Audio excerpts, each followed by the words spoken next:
जय हिंद। जो आप यहाँ पर क्लास 10th में और यहाँ पर 3 मार्च को सामाजिक विज्ञान का पेपर दोगे तो ये वीडियो आप लोगों के लिए बहुत ही ज़्यादा खास है। आज के इस वीडियो में आप लोगों को यहाँ पर वायरल पेपर के बारे में बताने वाले हैं, इसका सोल्यूशन के साथ बताऊंगा। बहुत ज़्यादा इंपॉर्टेंट ये वीडियो है, तो इस वीडियो को ज़्यादा से ज़्यादा शेयर कर देना। और इस वीडियो को जो आप लोग कंप्लीट देख लेते तो आपके यहाँ पर 95% पक्के हो जाएंगे नंबर। बहुत ज़्यादा इंपॉर्टेंट सारे क्वेश्चन है और एग्जाम से पहले ये क्वेश्चन जरूर ही तैयार करके जाना। सोल्यूशन के साथ बताऊँगा और ऐसा ही आपके बोर्ड एग्जाम में देखने को पेपर मिलेगा। सेम ऐसा ही होगा, ऐसा पैटर्न होगा, ऐसे ही क्वेश्चन होंगे। तो सारी चीज़ें आप लोगों को बताने वाले हैं, केवल आपको वीडियो को पूरा देखना, तभी आप लोगों को समझ में आएगा, वरना आप लोगों को समझ में नहीं आएगा। और चैनल पर पहली बार आए हैं, चैनल को जरूर ही सब्सक्राइब कर लेना। तो देखिए लिखा है नाम, यहाँ पर आपको डालना होगा अनुक्रमांक, और यहाँ पर क्या है, ये संकेतांक है, यहाँ पर 917। उसके बाद में ये सेट नंबर है 817 और DE है। उसके बाद में 2023 है, कक्षा 10 है, विषय सामाजिक विज्ञान, 70 नंबर का पूर्णांक होगा। अब ये नोट है, निर्देश या फिर नोट, ये आपको अच्छी तरीके से जरूर ही पढ़ लेना है। तो इसमें क्या लिखा है, यह प्रश्न पत्र 2 खंड, खंड का एवं खंड बा में विभाजित होगा। उसके बाद में खंड का के 20 अंक के बहुविकल्पी प्रश्न हैं, और तथा जो यहाँ पर खंड खा होगा, इसमें 50 अंकों के वर्णात्मक प्रश्न होंगे जो आपको कॉपी में लिखना होगा।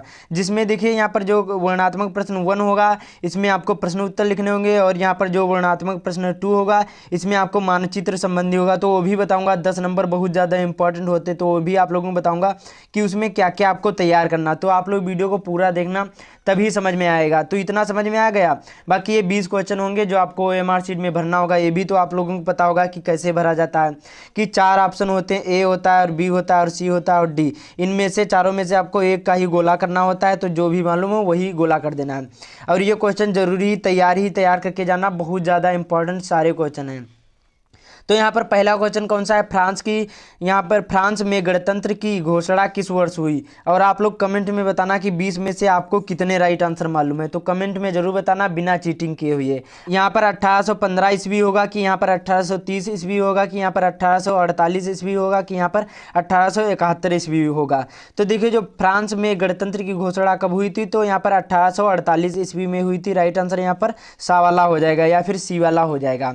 बहुत ज़्यादा इंपॉर्टेंट है, आप लोग वीडियो को अच्छे से वॉच करना। वायरल पेपर है, सेम ऐसा ही आपके बोर्ड एग्जाम में देखने को मिलेगा। मैंने इंग्लिश में जितने बताए थे, एप्लीकेशन, आर्टिकल और सेंट्रल आइडिया, पोएम, वो सारी आपके बोर्ड एग्जाम को देखने के मिली थी। इसलिए आप लोग इस वीडियो को अभी से शेयर कर देना, बहुत ज़्यादा इसको शेयर करना अपने दोस्तों के साथ। अगला है, नेपोलियन का संबंध किस देश से है था। जो यहाँ पर नेपोलियन का संबंध किस देश से था, यहाँ पर जर्मनी की, यहाँ पर इटली की, फ्रांस की, यहाँ पर इंग्लैंड। तो इसका देखिए जो नेपोलियन का संबंध किस देश से था, तो ये यहाँ पर आप लोग कमेंट में बताना कि कौन सा हो जाएगा। देखिए इसका राइट आंसर यहाँ पर सा वाला हो जाएगा, फ्रांस से था। जो नेपोलियन का संबंध किस देश से था, तो ये फ्रांस से था। बहुत ज़्यादा इंपॉर्टेंट सारे क्वेश्चन है। फिर असहयोग आंदोलन का मुख्य कारण क्या था। जो असहयोग आंदोलन था, इसका मुख्य कारण क्या था। रायलेट एक्ट था, कि प्रथम विश्व युद्ध की यहाँ पर चौरी चौरा यहाँ पर की घटना, की यहाँ पर खिलाफत आंदोलन। तो देखिए असहयोग आंदोलन का मुख्य कारण यहाँ पर था खिलाफत आंदोलन। राइट आंसर यहाँ पर सा वाला हो जाएगा। और जो प्रथम विश्व युद्ध में आपको ये ध्यान रखना, 1914 ईस्वी को ये हुआ था। प्रथम विश्व युद्ध कब हुआ था, 1914 ईस्वी को हुआ था। ये आपको ध्यान रखना, प्रथम विश्व युद्ध। उसके बाद में अगला यहाँ पर वंदे मातरम गीत के लेखक कौन था। जो वंदे मातरम गीत का लेखक कौन था, बहुत ज़्यादा इंपॉर्टेंट है। बंकिम चंद्र चटर्जी होगा, कि यहाँ पर रविन्द्रनाथ टैगोर होगा, कि शरत चंद्र चटर्जी होगा, कि यहाँ पर अविंद्रनाथ टैगोर होगा। तो देखिए जो राष्ट्रगान के हैं वो तो यहाँ पर ये रविन्द्रनाथ टैगोर हो जाएंगे। बाकी वंदे मातरम गीत के लेखक कौन है, तो बंकिम चंद्र चटर्जी हो जाएगा। राइट आंसर यहाँ पर आ वाला हो जाएगा। बहुत ज़्यादा इंपॉर्टेंट सारे क्वेश्चन है, वेरी वेरी मोस्ट इंपॉर्टेंट। उसी प्रकार से यहाँ पर अगला है कि निम्नलिखित में से एक मिट्टी का प्रकार नहीं। आपको मिट्टी का प्रकार नहीं पूछ रहा है, ये ध्यान रखना है। देखिए कंफ्यूज करने के लिए आपको इधर उधर घुमा फिरा के क्वेश्चन बोर्ड एग्जाम में आपके पूछे जाते हैं। तो देखिए काली भी मिट्टी होती है और पीली भी मिट्टी होती है, लेटराइट भी मिट्टी होती है, लेकिन जो सीमेंट होती है ये मिट्टी का प्रकार नहीं होता है। बाकी काली होती, पीली होती, लेटराइट, ये सारी मिट्टियाँ ही होती हैं, ये आपको ध्यान रखना है। उसी प्रकार से यहाँ पर अगला है, भारत में किस मिट्टी का विस्तार सर्वाधिक क्षेत्र में फैला हुआ है। तो देखिए जलोढ़ होगा, कि काली होगा, लेटराइट होगा, कि लाल व पीली होगा। तो देखिए जो भारत में सबसे ज़्यादा कौन सी मिट्टी पाई जाती है, सर्वाधिक विस्तार क्षेत्रफल में फैला हुआ है, तो ये जलोढ़ मिट्टी है। राइट आंसर यहाँ पर छठे का कौन सा हो जाएगा, आ वाला हो जाएगा। कौन सा होगा यहाँ पर, आ वाला। छठे का राइट आंसर यहाँ पर आ वाला हो जाएगा। अगला है यहाँ पर कौन सा है कि जो यहाँ पर कपास की खेती के लिए उचित भूमि कौन सी है, जो कपास की खेती के लिए सबसे उचित भूमि कौन सी है, काली होगी कि यहाँ पर लाल मिट्टी होगी, जलोढ़ मिट्टी होगी कि लैटराइट मिट्टी। देखिए जो कपास की खेती के लिए सबसे ज़्यादा उपजाऊ मिट्टी कौन सी होती है, तो यहाँ पर ये काली मिट्टी होती है। राइट आंसर सातवें का आ वाला हो जाएगा, बहुत ज़्यादा इंपॉर्टेंट है। उसके बाद में उसी प्रकार से निम्नलिखित में से कौन सी रेशेदार फसल है, तो देखिए गन्ना होगा कि चाय होगा कि रबर होगा कि जूट होगा। तो देखिए रेशेदार जो फसल होती हैं यहाँ पर क्या होती है, कपास भी होती है और नारियल जो रेशा वाला नारियल होता है वो भी क्या होती है, ये भी एक नारियल जो होती है ये भी क्या होती है, ये भी रेशेदार फसल होती है और जूट भी होती है। तो इन तीनों में से कोई भी ऑप्शन हो तो आप लोग यही लगा देना, जो रेशेदार फसल कौन सी होती है, जूट, कपास, चाय और यहाँ पर नारियल, ये सभी क्या है, ये रेशेदार फसल में आती हैं। बाकी रबी की फसलें कौन सी होती हैं, जैसे यहाँ पर गेहूं की जो भी सीजन में होती हैं वो सभी क्या होती हैं, रबी की फसल में आती हैं। और खरीफ की जैसे धान के सीजन में जो जो फसलें आती हैं वो सभी खरीफ में आती हैं। और जायद में जैसे यहाँ पर ये जो यहाँ पर अभी सीजन आएगा, जैसे खरबूजे का सीजन जब होता है, ककड़ियों का सीजन होता है, खीरों का, तब क्या होता है उसको हम यहाँ पर जायद बोलते हैं, ये आपको ध्यान रखना है। बाकी अगला यहाँ पर इतने समझ में आए, बहुत ज़्यादा इंपॉर्टेंट सारे क्वेश्चन है, वेरी वेरी मोस्ट इंपॉर्टेंट आपके बोर्ड एग्जाम की दृष्टि से। तो आप लोग ये जरूरी तैयार कर लेना, तभी आप लोगों को समझ में आएगा। एक एक क्वेश्चन आप लोगों को करवाऊंगा तो आप लोग वीडियो को अच्छे से वॉच करना, तभी समझ में आएगा।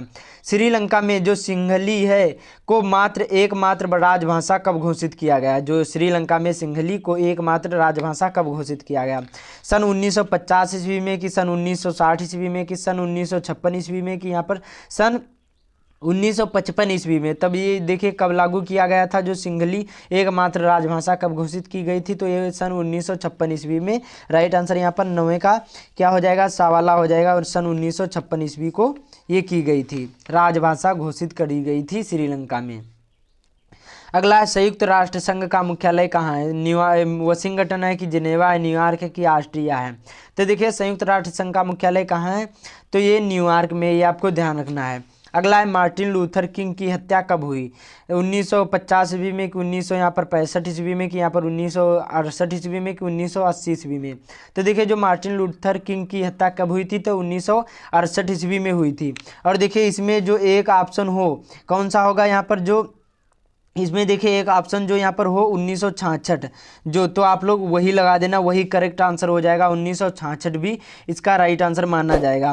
11 अप्रैल 1968 ईस्वी को उनकी मृत्यु हुई थी। जो यहाँ पर 66 हो, मैंने देखा था तो यहाँ पर देखिए 66 भी दिया था, लेकिन आपको यही लगाना, 68 ही लगाना, 4 अप्रैल। और यहाँ पर 1968 ईस्वी में मार्टिन लूथर किंग की हत्या हुई थी, ये आपको ध्यान रखना है। बाकी यहाँ पर भारत में पंचायती राज्य की स्थापना हुई कब हुई, 1980 की, 1990 की, 1992 की, 2004 में। तो देखिए जो भारत में पंचायती राज की स्थापना कब हुई, तो 1992 ईस्वी में हुई थी, सावाला इसका राइट आंसर हो जाएगा। और देखिए जो प्रथम जो था, ये कौन था जो प्रथम यहाँ पर हुआ था, ये 2 अक्टूबर का मनाया गया था। प्रथम जो राज्य की घोषणा की गई थी भारत में जो प्रथम राज्य की घोषणा, जो मतलब जब स्वतंत्र भारत हुआ था, तो 2 अक्टूबर कब हुआ था, 2 अक्टूबर यहाँ पर। और यहाँ पर 1900 यहाँ पर 62 ईस्वी में, 1900 यहाँ पर 62 ईस्वी को क्या किया गया था, ये राजस्थान का एक राजस्थान था, उसी में क्या किया गया था, प्रथम वहाँ पर यहाँ पर पंचायती राज की स्थापना हुई थी 1900 यहाँ पर 62 ईस्वी को। ये ध्यान रखना है 2 अक्टूबर को, ये आपको ध्यान रखना है 2 अक्टूबर। और 1968 ईस्वी को राजस्थान में प्रथम क्या की गई थी, पंचायती राज की स्थापना की गई थी, ये आपको ध्यान रखना है। इतना समझ में आए। अगला यहाँ पर भारत में कुल कितने संघीय राज्य हैं, बहुत सिंपल सा क्वेश्चन है, 27 होगा कि 28 की, यहाँ पर 29 की, 30। कमेंट में बताना, ये नहीं मालूम तो कुछ भी नहीं मालूम, कमेंट में बताना है 13वें का राइट आंसर कौन सा होगा, ए होगा कि बी की सी, यहाँ पर की डी, कमेंट में जरूर बताना। बहुत सरल है, इतना नहीं मालूम तो कुछ भी नहीं मालूम। अगला यहाँ पर श्रीलंका में सिंहली को एकमात्र राजभाषा कब घोषित किया गया, तो यही रिपीट क्वेश्चन हो गया, तो राइट आंसर यहाँ पर 1956 ईस्वी हो जाएगा। यहाँ पर 14वें का राइट आंसर 1956 ईस्वी में हो जाएगा। अगला यहाँ पर, और ये एनसीईआरटी क्वेश्चन, निम्नलिखित देशों में से किस देश का मानव विकास यहाँ पर सूचांक 2016 के अनुसार भारत से सबसे अधिक यहाँ पर ऊंचा स्थान है? श्रीलंका की, बांग्लादेश, पाकिस्तान, यहाँ पर नेपाल। क्या बता रहा है? निम्नलिखित देशों में से किस देश का मानव विकास सूचांक 2016 के अनुसार भारत से अधिक ऊंचा है? तो देखिए किसका हो जाएगा यहाँ पर? श्रीलंका का हो जाएगा, 2016 के अनुसार बता रहा। एनसीईआरटी ये क्वेश्चन है, ये आपको ध्यान रखना। अगला है उसी प्रकार से, निम्नलिखित में से किस राज्य की प्रति व्यक्ति आय सर्वाधिक है?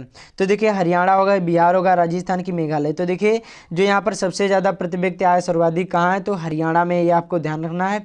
जो गोवा इसमें होती तो राइट आंसर यहाँ पर गोवा हो जाता, लेकिन गोवा है नहीं, तो हरियाणा ही आपको आ वाला लगाना है। 16वें का राइट आंसर आ वाला हो जाएगा। उसी प्रकार से 17वां, एक वस्तु का अधिकांशतः प्राकृतिक प्रक्रिया में उत्पादन किस क्षेत्र में आता है? प्राथमिक क्षेत्र की, द्वितीयक, तृतीयक की, सूचना औद्योगिकी क्षेत्र में। तो देखिए एक वस्तु का अधिकांशतः प्राकृतिक यहाँ पर प्रक्रिया में जो से उत्पादन क्या कहलाता है? प्राथमिक क्षेत्र के अंतर्गत आता है, गतिविधि के अंतर्गत आता है। ए वाला इसका राइट आंसर हो जाएगा, ये आपको ध्यान रखना है। वेरी वेरी मोस्ट इंपॉर्टेंट सारे क्वेश्चन हैं। और अभी आप लोगों को बताऊंगा इसका PDF नोट कहाँ मिलेगा और मानचित्र कार्य कैसे करना, वो भी आप लोगों को इसी वीडियो में बताऊंगा। निम्नलिखित में से सार्वजनिक क्षेत्र में कौन नहीं है? देखिए रेलवे भी सार्वजनिक क्षेत्र में, डाकघर भी है और सेल भी है, लेकिन जो टिस्को होता है ये सार्वजनिक क्षेत्र में नहीं आता है। जो टिस्को होता है ये सार्वजनिक क्षेत्र में नहीं आता। बाकी रेलवे भी, डाकघर भी, सेल भी, ये सभी होते हैं, ये आपको ध्यान रखना। तो राइट आंसर यहाँ पर दावाला हो जाएगा 18वें का। उसी प्रकार से यहाँ पर अगला क्वेश्चन कौन सा है? 19वां, बहुत ज़्यादा इंपॉर्टेंट। विश्व व्यापार संगठन की स्थापना कहाँ हुई? तो देखिए बहुत सिंपल सा, ये नहीं मालूम तो कोई भी नहीं मालूम तो सा वाला हो जाएगा, जिनेवा में है। कहाँ है? न्यूयॉर्क में भी नहीं, ना ही वाशिंगटन में है, ना ही ऑस्ट्रिया में है। राइट आंसर यहाँ पर जिनेवा में हो जाएगा। विश्व व्यापार संगठन की स्थापना कहाँ हुई? तो जिनेवा में हुई। और विदेशी व्यापार किनके मध्य होता है? जो विदेशी व्यापार होता है किनके मध्य होता है? दो देशों के मध्य की, दो यहाँ पर प्रदेशों के मध्य की, दो यहाँ पर नगरों के मध्य की, यहाँ पर दो गाँवों के मध्य। दो तो देखिए यहाँ पर बहुत सिंपल सा है। विदेशी व्यापार का मतलब होता है मतलब एक देश से दूसरे देश में क्या व्यापार करना। तो क्या हो जाएगा यहाँ पर? एक और दो देशों के मध्य में होता है। राइट आंसर यहाँ पर दो देशों के मध्य, इसका राइट आंसर हो जाएगा विदेशी व्यापार के मध्य होता है। तो आ वाला। तो ये 20 क्वेश्चन थे, बहुत ज़्यादा इंपॉर्टेंट थे। कमेंट में बताना कि 20 में से आपको कितने मालूम है। और बाकी अब देखिए जो खंड खा होगा ये का क्या होगा? यहाँ पर वर्णात्मक प्रश्न होंगे, 4 होंगे और ये 4 नंबर के 4 क्वेश्चन पूछे जाएंगे और ये 4 नंबर के होंगे, 16 नंबर के कुल होंगे।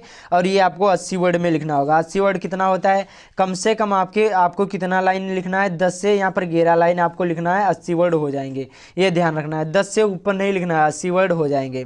पहला यहाँ पर बाल्कन प्रदेशों में राष्ट्रवादी तनाव क्यों पनपा? बहुत ज़्यादा इंपॉर्टेंट। उसके बाद में साइमन कमीशन की रिपोर्ट में से कांग्रेस क्यों असंतुष्ट थी? कांग्रेस ने किस नई नीति की घोषणा की? बहुत ज़्यादा इंपॉर्टेंट। फिर अपुई या अनापुई संसाधनों में क्या है से क्या तात्पर्य? ये उसके बाद में अंतर स्पष्ट कीजिए रबी और खरीफ फसलों में। मैंने आप लोगों को बताया रबी की फसलें कौन सी होती हैं, जैसे यहाँ पर गेहूँ के सीजन में जैसे गेहूँ हो गया, और उसके बाद में जैसे यहाँ पर जौ हो गए, सरसों हो गए, ये रबी की फसल में आते हैं। खरीफ जैसे यहाँ पर धान हो गए, धान के सीजन में धान, मक्का, और यहाँ पर धान, मक्का यही आते हैं, ये क्या आते हैं? खरीफ की फसलों में आते हैं। बाकी महत्वपूर्ण लोकतांत्रिक सिद्धांतों की विवेचना कीजिए, अथवा में से 2 आते हैं, इनमें से आपको एक करना है।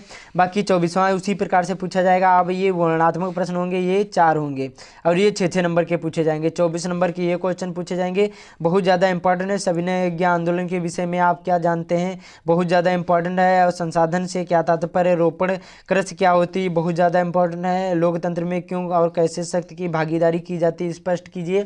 बहुत ज़्यादा इंपॉर्टेंट सारे क्वेश्चन है, तो तैयार कर लीजिए एग्जाम से पहले। बहुत ज़्यादा इंपॉर्टेंट सारे क्वेश्चन हैं। उसी प्रकार से ये भी पूछा जाएगा। अब ये मानचित्र संबंधी आएगा, 10 नंबर के होंगे। पहला होगा यहाँ पर इतिहास से पूछा जाएगा, और एक होगा यहाँ पर इतिहास से होगा, और ये यहाँ पर भूगोल से होगा। ये आपको ध्यान रखना, भूगोल और इतिहास से क्वेश्चन पूछे जाएंगे। 5-5 नंबर के होंगे। जो आपको मानचित्र एक मिलेगा उसी में भरना होगा। मैंने इस पर वीडियो बना दिया है कि मानचित्र कार्य कैसे किया जाता है, तो वो वीडियो जरूर देखना। लिंक डिस्क्रिप्शन में मिल जाएगा या फिर यहाँ पर आ रहा होगा, तो वो वीडियो जरूर देख लेना। तो इस वीडियो को ज़्यादा से ज़्यादा शेयर कर देना अपने दोस्तों के साथ, और जो चैनल पर पहली बार आए चैनल को जरूर ही सब्सक्राइब कर लेना। इस वीडियो को ज़्यादा से ज़्यादा शेयर जरूर कर देना। तो मिलते हैं अगले वीडियो में।